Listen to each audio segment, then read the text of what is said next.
right, welcome back to Getting Past the Premium, everybody. With me again, we've been doing these more frequently now. It's Ryan Brott. It's exciting. It is exciting. How you been? I've been great. You? Been good. We got a lot of things moving, and we've been working on a lot of things internally here at Ellerbrock-Norris, right? In regards to how our sales team is structured, how are we generating leads, how are we working through the process, how are we closing more effectively, all those things. And so we thought we'd get pretty actionable with what's working in all of those areas and what's not over time. And so today we were going to talk about the top 4 ways that we're using right now to generate leads, right? Yeah. So we've kind of settled on 4 strategies that we're going to put our time and energy into across our team. And those being, we're doing cold calling still, right? That's still a very viable way to generate leads. Introductions, referrals, and COIs. So we're going to hit on all 4 of those. What are they? Why do we see them as effective lead generation sources? So why don't we start with cold calling? Everybody talks about cold calling in the industry. Some think it's dead. Some think it's still working very effectively. So how do we look at cold calling and what are we doing there? Yeah, I mean, first, this is, I feel like a topic that just gets beat into the ground nonstop, right? It's like the magic button on how to go acquire new business. And the reality of it is that there is not a magic button to go get new business. But you have to do the hard work and get into the trenches to go start new relationships. And there are certain ways to do that are more effective than others. And there are certain ways that you just need to go do it to cut your teeth and increase the frequency of conversations so that then that can open up the door into different methods of getting new introductions and leads. So, it's the age-old topic, but at the same time, I think it is something that we're all trying to get better at every day and hone in our craft. So, in regard to cold outreach, I don't know why we're starting here other than you picked it. Yeah, I just picked it.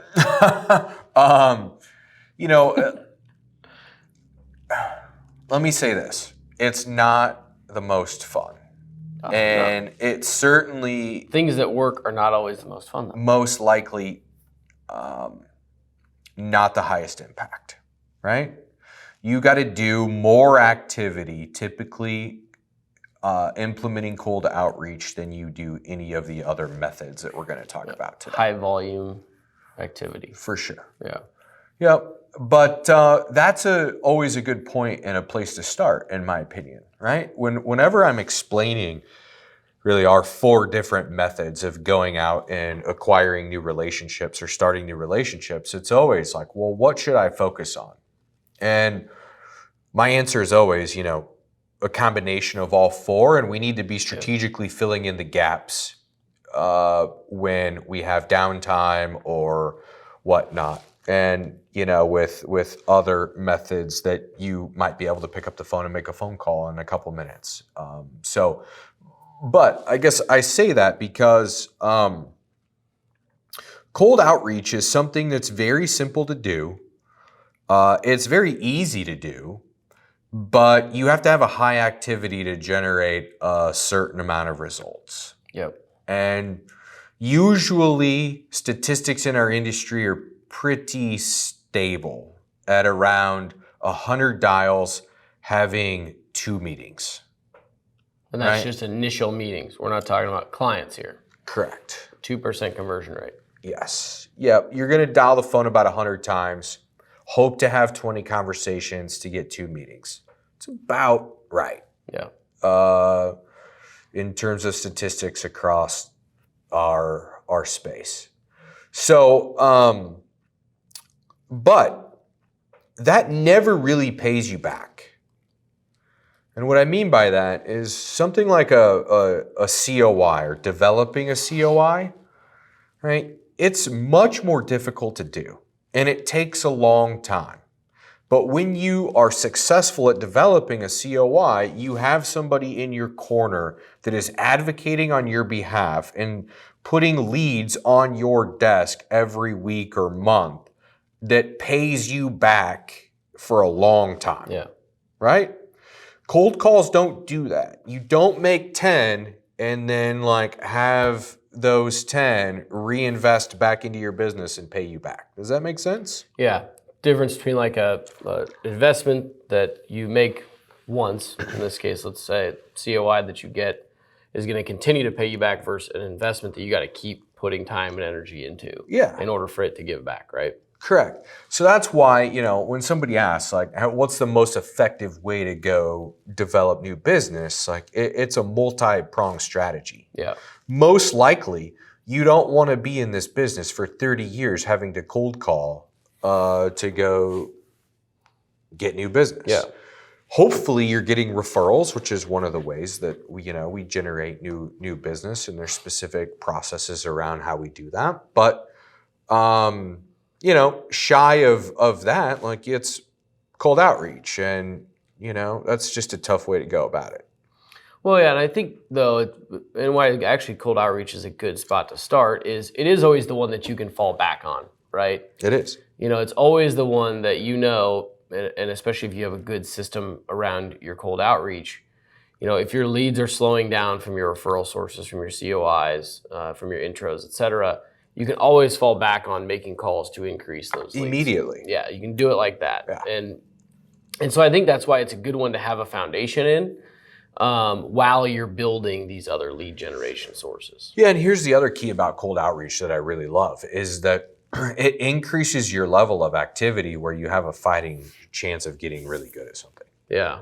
Yeah, that's a great point because you're doing such high volume. For sure. Yeah. That's the ticket is it's a great way to cut your teeth in having conversations and be able to overcome some of the objections that you're going to get when you're out in what you feel like is more of an introductory or referral type relationship. But at the end of the day, like they still want to know how are you going to provide them value. And a lot of the same objections are going to come up. And if you have the, repetitive nature of cold calling helping you refine those, objections and your ability to overcome those, you have a much better shot when you get in a less frequent but higher stakes conversation coming from a referral or COI. Yeah, that's a great point. That's an ancillary benefit that I don't think anybody really ever thinks about, right? Is just getting good at the craft and hearing a lot of different responses is going to prep you for a lot of different conversations out in the real world with, these other sources or with prospects, with clients, et cetera. Yeah. That's one of the sneaky benefits about cold calling. And, that's why people that do it and are very successful at it love it, is because like they've figured out the game and they know the 4 or 5 objections that they're going to get. They know exactly how many dials they're going to have to make to have a certain amount of conversations, a certain amount of meetings, and they're totally comfortable with that. And you just tweak the ratios a little bit here or there to continue to get better, and it becomes very scientific. Yeah. But you can do that with all the other modes as well. It's different.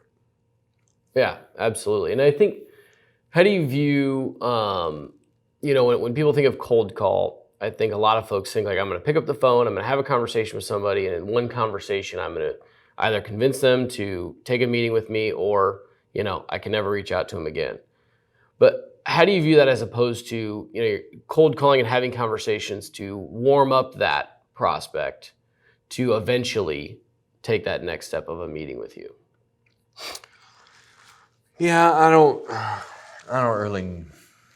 Or is it both? No, yeah. Other than just like, I'm gonna say something probably everybody knows, but you gotta have thick skin and just be prepared to be rejected. Yeah. A lot of no's. I think we overthink it a lot when it comes to, I reached out to this guy and he said no. And so, I'm going to put him on a list where I'm never going to call him again. Yeah. Like, that's crazy. Because the reality of it is that he has no idea who you are, what time of day you called, what you called about at all. Yeah. It was a split-second phone call in his mind. I'm using a guy in this example. Like, I picture some, construction dude in a truck and, he's shuffling through 8 things and you cold call him in the middle of his 8 things and he's like, no, I'm good. See ya. he remembers that phone call for 35 seconds after it happened and doesn't remember it again. Yeah. We So- make it a bigger deal in our mind. 100%. Yeah. You know, think about your own experiences when people call you for certain things. You know, Yeah. you're not listening to any of it. It's like, hey, take me off your list. Talk to you later. Click, whatever, and then So, I think so much of it's just you're overthinking it, and it's got to be a numbers game, and you just roll. Yeah. If you get a hold of him and you have conversations, and you get to the point where he knows who you are and knows why you're calling and all of those things, and he's like, dude, like I'm good, lay off. You should do that, obviously. Yeah. But usually in those cases, though, too, we'll switch who is calling on that particular lead, because sometimes it's just a personality fit. Yeah, absolutely. You can just tell that, like, I don't really like this guy. Yeah. Or he's too aggressive, or, he calls me all the time and I'm just not that. There's so many things. So having somebody else call can also be a little hack. But in general, I think we just dramatically overthink it, and that we need to call. Yeah. One of the fundamental beliefs that certainly can help from a cold outreach perspective is that every business out there needs your value prop. They just don't know it yet. And it's your job to get them to the point where they understand that they need you. Yeah. And if you believe that to your core, you're going to just keep trying to do whatever it takes to get in the door and explain to somebody why you're that much better and why you believe they should be working with you. Yeah. They just don't quite get it yet. Totally. I think that's a fundamental belief that we should all have in our services or solutions or whatever you're selling. That, if you're targeting the right people that have a need for your service, it's incumbent upon you to help them understand why they need that service. Help educate them as to what their problem is, and that there is a solution that you can provide. And I think just believing that to your core, that's what we talk about a lot. Like, not just selling a product for a commission, right? Yeah. Like, figure out how you're going to solve a meaningful product for a certain set of people, and then go frickin' tell the world. Yeah. Shout it from a mountain, Yeah. And any of these will become easier if you can do that. Yep.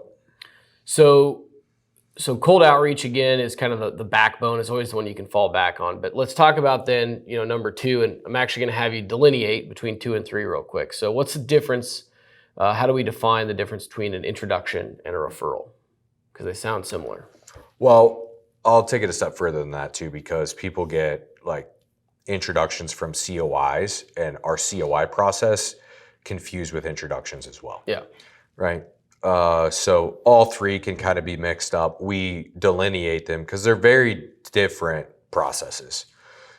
If you haven't heard our podcast centered around how to develop COIs and whatnot, go back and listen to that, and you'll understand more of what we're talking about. But introductions and just the, I guess how we define it is, you reach out to Bob on LinkedIn and ask Bob if he knows Jim, and we'll make an introduction into Jim for you.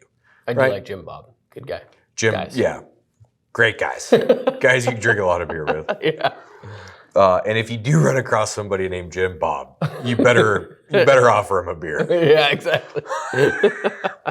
There's 99% shot he's going to be wearing overalls too. With a shotgun hanging in the back of his pickup. Exactly. Might live. Okay, I'm going to start stereotyping. Yep. A lot of those guys are loaded too. 100%. All right. Anyway, but you lost your train of thought. 100%. Yeah. So how do we delineate between intro? Oh yeah. So intro, right? So Jim reaches out to Bob. Okay. It's nothing more than that. It's obviously you could start to argue. It depends on your relationship with Jim, and how well do you know him, et cetera, to be able to then explain in maybe a deeper fashion what we do to Bob out there, to kindle that first conversation. But the reality of it is that if that first connection is not a client of your services and has not been through your process to deeply understand how you add value to clients, they're going to have no clue how to have a conversation effectively about what you do. Yeah. And you're going to get pigeonholed into buckets like, oh, well, no matter what you say, they're not going to be able to overcome the objections. They're not going to be able to say, well, so do they do insurance? Well, yeah, I think they do insurance. Oh, well, I think I'm great with my insurance guy. There's no need to make the introduction. Okay, perfect. I'm all set, right? They're not going to be able to take the conversation past that. Yeah. So for all those reasons, we categorize that outreach as introductions that are different than referrals that get set up a certain way and COIs that become advocates for us and are able to cross that threshold of making introductions. So with that being said, intros aren't bad. They're good and they can be very effective. It's just a separate strategy. Yeah. Yeah, so to delineate that even clearer, so the intro is like, as an example, I might figure out that somebody is connected on LinkedIn to somebody that I want to be connected to, right? Right. I will then ask that person, hey, do you know Bob? Yep. And they say, sure. And I just ask, can you make an intro? And if you'd like, I can give you an email template to send to Bob. Yep. On my behalf. And usually that email template is something that just says, hey, Bob, I know Elliot. He asked me to make an intro to you. I figured you guys might have some synergy. I'm going to leave it at that. Let you take it from here. It's something as simple as that, because again, you don't want that intro person making the introduction trying to explain your process or your value because they don't understand it. Right? Yeah, you're almost like you're holding them back. Yeah. In their ability to need to explain what you do and how you do it. Because the minute they go down that path, they're toast. And you're giving them the words to say in that template email, which is a great way to go about it. It's part of the strategy. Yep. But then the difference being referral and COI, as you mentioned, is they are able to articulate your value and they are able to articulate their experience with you if they're a client or whatnot, such that they can make that, or they can overcome an objection or answer questions from the person that they're introing. And sometimes, a lot of times, like a referral, even a COI, you're not asking them to make the intro. You might be, but a lot of times you're not asking them directly to make the intro. They're meeting with people that they know need your service, and they are actively referring that person to you. Yeah, that's right. Right? And you are training them over time, which we'll talk about, on how to do that and what to do and all that, right? Who your target client is and everything. Correct. So I think that's the big difference. A lot of times we're initiating the intro. We're receiving the referral a lot of times. Yeah. Is a good way to delineate it. So is there anything else as far as the strategy around the appropriate way to ask for an intro from somebody that, isn't a traditional referral source or a COI? Yeah. I think we touched on the main point that I would try to pound home in regard to introductions, and that is, less is more when it comes to this. Because if you give them too much, it arms them to a point to go deeper down a rabbit hole that they're not going to be able to climb out of. Yep. So we keep our intros at a very personal level and don't talk about business at all. We say, hey, we think that, you'd have a lot in common with Joe. Would you mind taking a meeting to Joe to talk about, commonalities and what you guys do, or something like that, right? And so it's more on the personal level, not focused on business.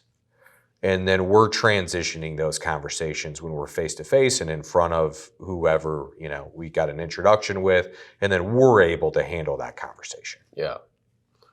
Yeah, I've been developed that template email. I mean, we've developed that where we just know this is exactly what we're going to send. We've optimized it over time to be the verbiage we want to that intro. So you're providing them with the email to send to the other person if they want. Yep. That works or really at well. Least the words to say. Yep. Okay, so then let's get into strategies to generate referrals. How is that different? What are we doing to actively try to get those referrals in. Yeah, again, I feel like we've, I don't know what episode in the podcast, but I know we've talked about this a couple times, and you should go back to Dan Allison, Feedback Marketing Group, Feed Forward Sessions in particular. Episode 3 maybe. Could have been a while ago. It's definitely a while ago. Great content, though. I mean, we still use it, still resonates. We do, yeah, but we've made it our own, and it seems to work pretty well. And the key is, I think,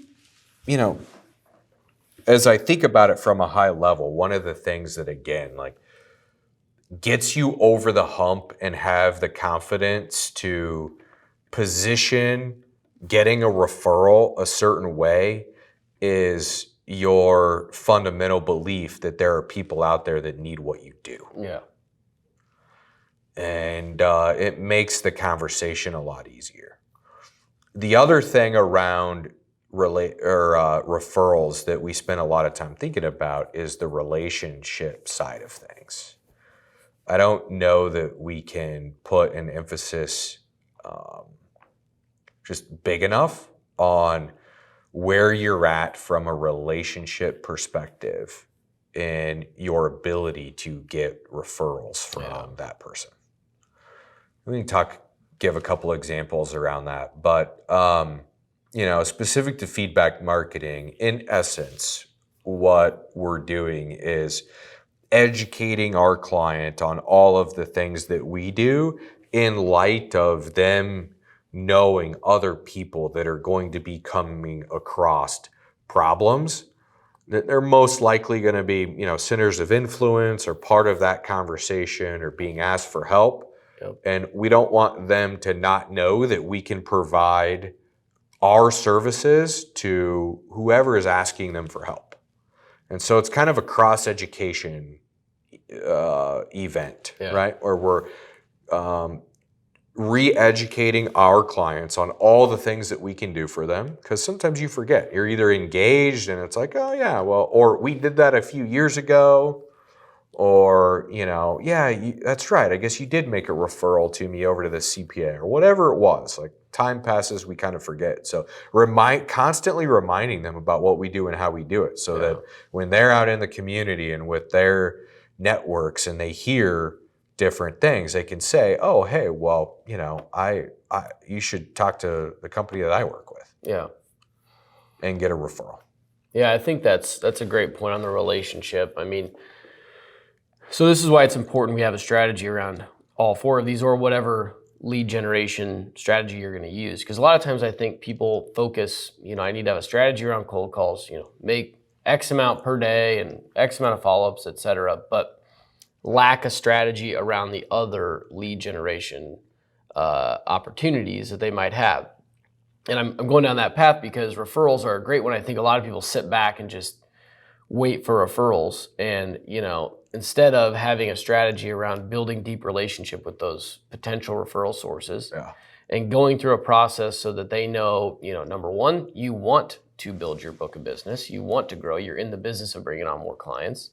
What do those clients look like for you? Yeah. And how can they help? How can they make an intro? How, if there's people out there that, again, need your help, as you mentioned, and need your solution, you want to make sure that they don't miss the opportunity to get your help, right? And neither does that referral source. Yeah. And so those are all things that, again, we've built that conversation and modeled it off of Dan's process, which he goes into detail in that episode. But make it a process you can replicate on a regular basis, right? Yeah, and then focus deeply on the relationship. There's so much to be done. We think we have deep relationships, and they're all defined differently. Yeah. And so really stretch your ability to think about at what level is that relationship, and it's going to dramatically change how you feel about potentially getting a referral from that person. Yeah, absolutely. Okay, so we've talked about cold outreach, intros, referrals. Now let's talk about COIs, centers of influence. Yep. Again, I would encourage everybody to go back, 6 or 8 weeks ago when we went through on the podcast exactly our process to driving centers of influence relationships. Yeah. So we don't need to go into detail because we can go back there, but let's just talk about it in generalities. What do we define as a COI, and then how do we build those COI relationships so that they're out telling our story to the right people. Yeah. Well, in general, I think most people think about COIs or centers of influence, not certificates of insurance. Yeah, big difference. Right? Somebody was reminding me the other day about all the acronyms we use in our business, and I started laughing. There are a shitload. I heard COINs the other day. I think Brett Young actually on the podcast used COINs, and it took me a minute to figure out what he was talking about. The centers of influence. See? Must be a Floridian thing, Brett. I don't know. All right, so COIs. I think a lot of people think about COIs the way that we think about introductions, right? They have, 10 different COIs that every now and then make an introduction. Yeah. And that's not what we're trying to accomplish with COIs. That's what we're trying to accomplish with introductions. With COIs, we want them to be advocates of who we are, that are actively referring us people from their network that need our services. And they are able to go deep into what we do and how we do it and believe at our level that it's the best thing to do for their clients. Yeah. So there's a dramatic difference, right, between getting an intro and getting a referral from an advocate that we've built up over time. That in the best case scenario has some sort of synergy with our business or a reciprocal relationship, right? That's the cherry on top.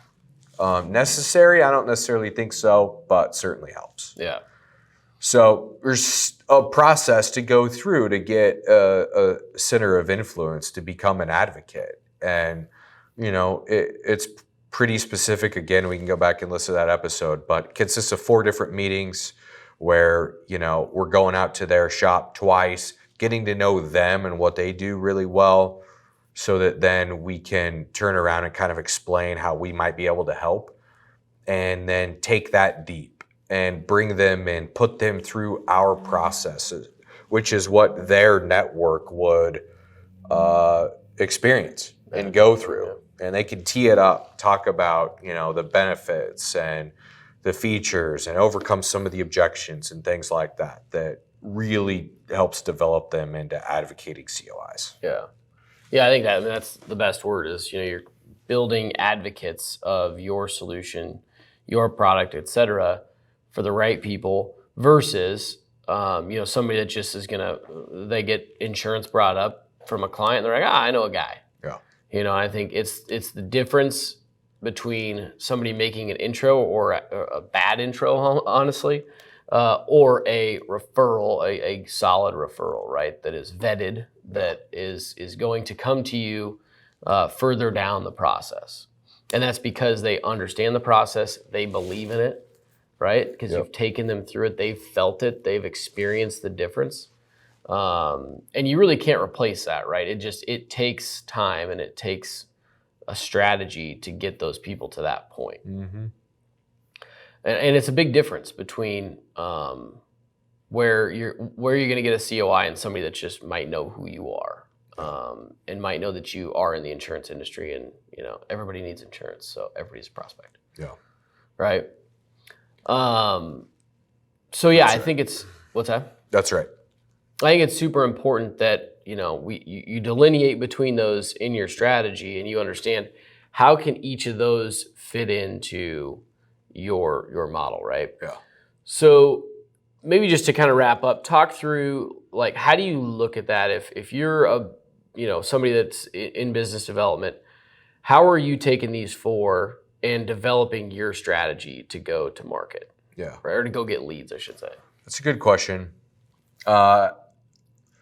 So if you have any data at all on your previous activity, that's a great place to start.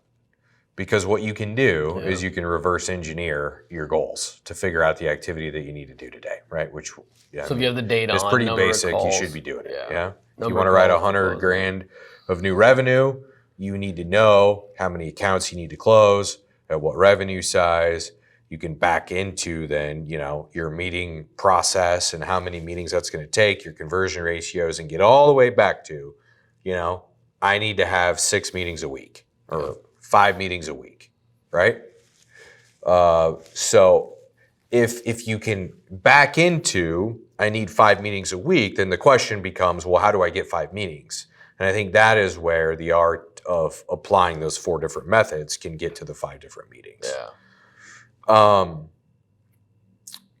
I'd say one of the most impactful things that's helped us is then not stopping there, but looking forward 2 to 3 to 4 weeks. Okay. So most people want to take their dashboard or whatever they've done and they mark what they have done historically, right? So if you just made a call, you're going to mark that down. Look at the reactive results. Exactly. And what we try to do is say, all right, what do you have on the calendar over the next 4 weeks and what's that going to lead to?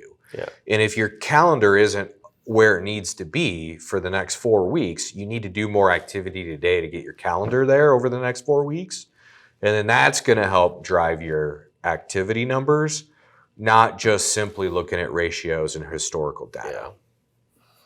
But, and then there's some art in just applying. Like, all right, I need 5 meetings this week. Well, that's going to be kind of tough to do, right? So you're not going to be able to go develop a COI into an advocate that's going to send you introductions in 4 days, right? So you're probably going to be leading more to the introduction way of generating a lead or cold outreach. Yeah. You're going to go drop in somewhere or you're going to pick up the phone and make a phone call. Yep. Right? So I think that's, again, kind of shines the flexibility on those 2 methods to be able to fill in as you're developing your more sustainable but long-term harder methods of generating leads with your COIs and referrals.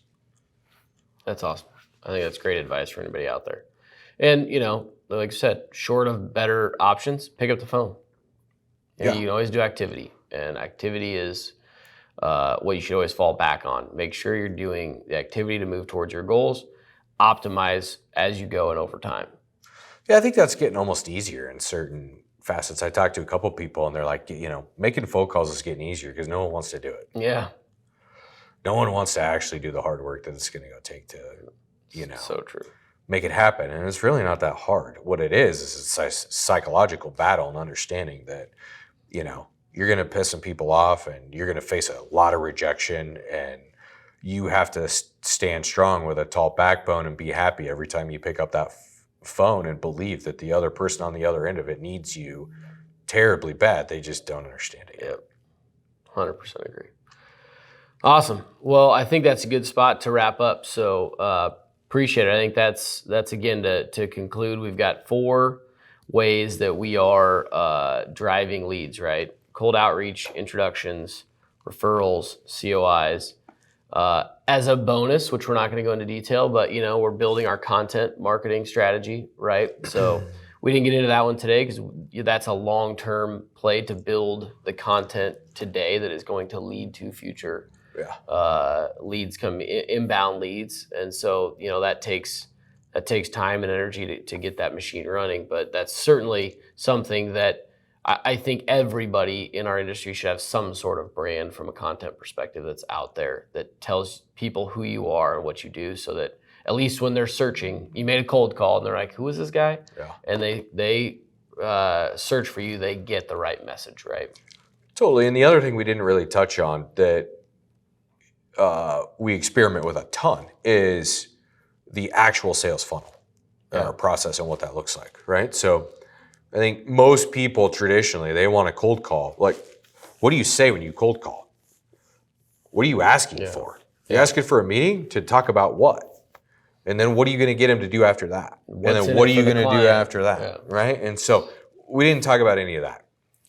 What I wanted to touch on real quick is that we might be cold calling to get people to show up to a work comp seminar, or we might be getting introductions from people to show up to a work comp seminar, for example. Yep. So, we switch kind of what we're calling for and what we're asking for based upon where we think we're going to get the best results to move people through the funnel ultimately. But that's something else to kind of keep in the back of your mind. Absolutely. Awesome. Well, with that, we'll wrap it up. Appreciate the time. This was awesome. Yeah, thanks for having me, Elliot. It's always a blast. It is, right? All right. See everybody next week. See ya.